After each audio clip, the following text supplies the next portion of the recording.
เมื่อช่วงผู้ปันแห้งข่าวสารมันนังไผ่แต้วคากูก็ในขนมในโกวันที่13เดือนที่8ปี2023มันในโกเขาเตออนเอาผู้ทรงด้วยวัสนามันเอาเขากวาดด้วยอังกฤษพรีเมียร์ลีกเลยตั้งสเปนลาลิกาอันเลยลงแข่งกันก่อนเมื่อคำว่าในข่าว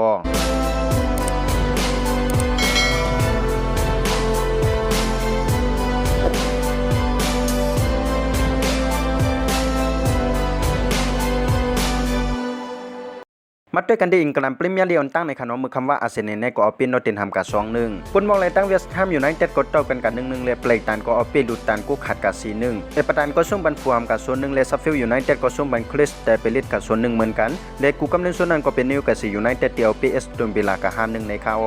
มาต่อกันที่ข้ามาแจนพองในขนมมือคำว่านิวคาสเซิลเปมาก็อยู่ที่1ที่2เปลย์ตันที่3อาร์ซิตี้ที่4อาร์เซนอลที่5คริสแต่เปเรตและที่6เป็นฟูฮัมในขนมเปมาก็มีอยู่ก็3หมายที่7เป็นปุ่นมองเลยที่8นั่นก็เป็นเวสต์แฮมในขนมเต้ากันมากก็มีอยู่ก็1หมายนอตติงแฮมเอเปอร์ตันซัฟฟิลด์ยูไนเต็ดเลยตั้งลูตันเย้าก็ปันเดเย้าก็เอสตุนบิลานั่นก็เปิดว่าซุมาเลยไปมีหมายในข่าว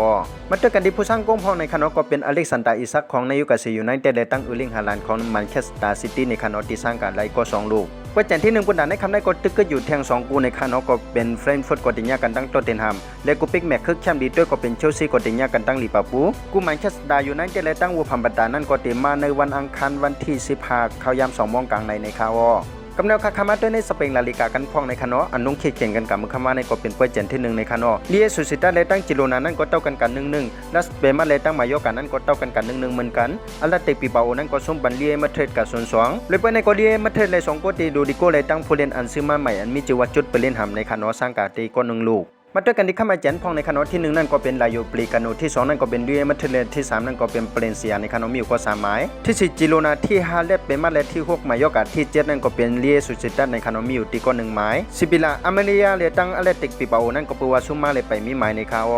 มาด้วยกันที่ผู้สร้างกองพองในคานอกุยาลาแต่คาปีคอมเพลนเซียเลยตั้งจุดไปเล่นหำเย้าโกลูริโกของเรียมาเทรดในคานอที่สร้างกันได้ตีก็1ลูกว่าเจนที่1ปุ่นด่านในคำได้ก็ตึกก็อยู่แทง3กูในคานอก็เป็นเซตาบิโกก็เดียกันตั้งโอซาซูนาปิลาลีเอก็เดียกันตั้งเลียเปเตเลกิตาเฟก็เดียกันตั้งบาร์เซโลนาในข่าว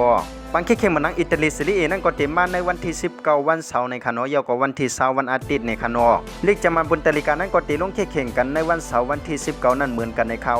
ก็คัดทั้งเส้นทั้งหมดก็มีจังหนังในคานอสันจังหวัดเกียรติด้วยส่งด้วยลงข่าวสารมันนังภายใต้ในก็อย่าลืมนิกไลค์นิกแชร์แล้วก็ฝากติดตามบันทึกของ YouTube ข่าวสารมันนังภายใต้ครับพอในคานอกำเนิดส่วนในก็ข่าวย้อนสู่บันทึกผู้ปันแห่งข่าวสารมันนังภายใต้ใครอยู่ลิมีเงินทางดีกึกปืนกันกูก็กูควรเสกกำข่าวสารมันนังภายใต้ไม่ทรงค่า